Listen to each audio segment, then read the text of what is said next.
You're scrolling through Instagram and everyone seems to be crushing it.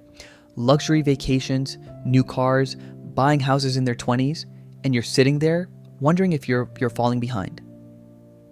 Here's what's going to shock you. Most of what you're seeing is complete fiction. The real numbers, the actual data about how the average person is doing financially, tell a brutally different story. Today, I'm showing you 7 money statistics that reveal what's actually happening behind the filters and the highlight reels. Some of these will make you feel better about your own situation. Others might be the wake-up call you didn't know you needed. My name is Ivan, and I help people understand money, personal finance, and building wealth. If you're interested in getting your finances on track and maybe even getting ahead of the pack, make sure to subscribe to the channel and hit the like button if this information helps you out. Here's why this matters. You can't win a game when you don't know the rules or where you actually stand. Most people are making financial decisions based on what they see around them. Their friends' spending, social media posts, their neighbors' cars. But all of that is performance, not reality. Understanding what average actually looks like gives you a benchmark. It shows you whether you're ahead, behind, or right in the middle. And more importantly, it shows you exactly what you need to do differently if you want to get ahead. At number 1, the average income isn't what you think. Most people assume the average American earns enough to live comfortably, pay the bills, save a little, maybe even take a trip once in a while. But the truth is, the numbers paint a much tighter picture. The median full-time worker brings in just over $1,000 per week, which adds up to roughly $52,000 per year before taxes. Sounds okay on paper until you remember that Uncle Sam always takes his cut. After federal and state taxes, Social Security, and Medicare, most workers actually take home between $35,000 and $40,000 per year. That's about $3,000 a month to cover rent or mortgage, groceries, transportation, insurance, and everything else. And that's not the low end, that's the middle. Half of Americans make less than that amount. So if you've ever wondered why it feels like you're earning more than ever but saving less, you're not crazy. The cost of living has outpaced the average paycheck for years. Average income today doesn't mean comfortable. It means constantly catching up. And that reality becomes painfully clear when you see what happens during an emergency. Stat number 2, over half the country couldn't handle a simple emergency. Here's a sobering fact. Nearly 60% of Americans couldn't cover a $1,000 emergency without borrowing money. If the car breaks down, a medical bill hits, or an unexpected repair shows up, most people reach straight for a credit card or a loan.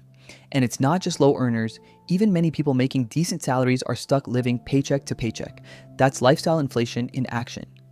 As income rises, so do expenses. The real issue isn't just the lack of savings, it's the stress that comes with it. Without even a small cushion, every surprise turns into a financial setback. One car repair shouldn't threaten your entire financial stability, but for most people, it does. But here's the good news. Fixing it doesn't take much. Building even a modest $1,000 emergency fund can turn chaos into control. That's not some massive financial goal that takes years to hit. For most people earning that median $52,000, that's saving about $80 per month for a year. It's not easy, but it's doable. And yet many never get the chance to build that buffer because their money is already tied up in something far worse. Stat number 3, credit card debt is quietly crushing people. Here's a number that might shock you. The average household carries about $9,000 in credit card debt. That's not for cars or homes, it's everyday spending that piled up and never got paid off. With interest rates between 15 and 25%, the debt grows faster than most people can pay it down. And here's the painful truth. It's rarely caused by emergencies. Most of it comes from small lifestyle purchases that quietly add up month after month. A dinner here, new clothes there, a weekend trip, subscriptions that auto-renew. None of it feels significant in the moment, but over time it compounds into thousands of dollars of debt. Once you carry a balance, the game changes. Your money starts working for the bank, not for you. If you're paying 20% interest on $9,000, that's $1,800 per year just in interest payments. That's money that could be invested, saved, or used to actually improve your life. Instead, it's going to a credit card company for purchases you probably don't even remember making. Here's the rule that separates people building wealth from people staying broke. If you can't pay it off in full each month, it's not worth putting on the card. Because nothing drains wealth faster than paying 20% interest on things you barely remember buying. And that habit becomes even more costly when you look at what most people have or don't have saved for retirement. Stat number 4, Retirement savings are shockingly low. Here's where things get really worrying. The median American has only about $65,000 saved for retirement, and that number includes everyone with a retirement account at all. Around 1 in 4 people have saved nothing. Zero. Think about that. After decades of working, millions of people are heading toward retirement with almost no cushion. Even among older Americans, those nearing retirement, the median balance is just $88,000. Following the 4% rule, that's only about $3,500 a year of income. That's not freedom. That's survival. You can't live on $3,500 a year. You'd be completely dependent on Social Security, which averages around $18,000 per year. That's a combined income of less than $22,000 annually. The truth is, most people underestimate how much they will need and overestimate how much time they have. They think they'll start saving seriously in their 40s or 50s, but by then they've missed decades of compounding. Because compounding doesn't reward the biggest paycheck, it rewards the earliest start. Someone who invests $5,000 at age 25 and never adds another penny will have more at retirement than someone who starts investing $10,000 per year at age 45.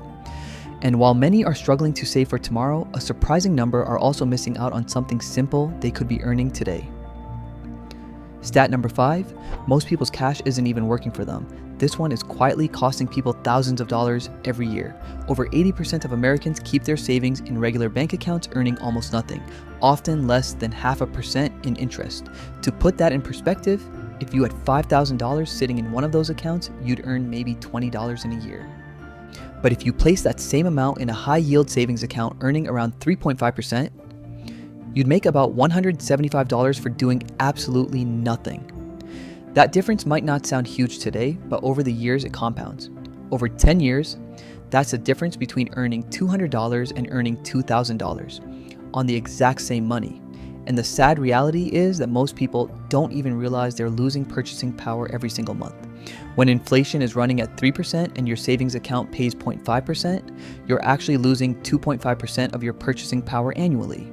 Your money is sitting there getting weaker while you think it's being saved. The takeaway, you don't need to be an investor to make your money work for you. Simply choosing where your cash sits can make the difference between staying stuck and moving forward. But that's only part of the story, because even as people let their money sit idle, they're also spending faster than ever before. Stat number 6, spending habits are out of control. Let's talk about where all that money is going, because the numbers are staggering. The average household in America spends around $5,500 every single month. That's about $67,000 per year, nearly the entire income of a typical family after taxes. The biggest slice of that spending goes to housing at roughly $1,800 per month, followed by transportation and food. In other words, just keeping a roof over your head and getting to work can eat up half of your income before you even think about anything else. It's no wonder that so many people feel like they're running in place, because when you spend nearly everything you earn, there's nothing left to save or invest, no matter how much you make. This is what traps millions of people in a paycheck-to-paycheck cycle. You can make $50,000 or $100,000 or even $150,000, and if you're spending all of it, you're still broke. You're just broke with nicer stuff. The key is awareness. You can't fix what you don't track. And once you see where your money really goes, you realize that small changes in spending can buy something far more valuable. Peace of mind. Cutting your housing costs from 40% of income to 30% doesn't feel dramatic, but over a decade, it's the difference between having nothing saved and having a 6-figure investment account. Stat number 7. Most people have no idea what they're worth. Here's one that might hit closer to home. Nearly 2 out of 3 adults have never calculated their net worth. That means most people have no idea how much they actually own after subtracting what they owe. They see the paycheck, maybe glance at the credit card balance, but never connect the dots. And that's a big problem, because what doesn't get measured doesn't improve. You can't fix your finances if you don't even know where you stand. It's not about judgment or guilt, it's about clarity. Once you track your net worth, even just once or twice a year, you suddenly see progress. You start noticing how debt shrinks, how savings grow, and how momentum builds. Wealth doesn't begin with a raise or a lucky investment. It begins with awareness. Because when you know your numbers, you take control. And when you take control, everything else gets easier. Here's what I want you to do this week. Open a spreadsheet or a notes app.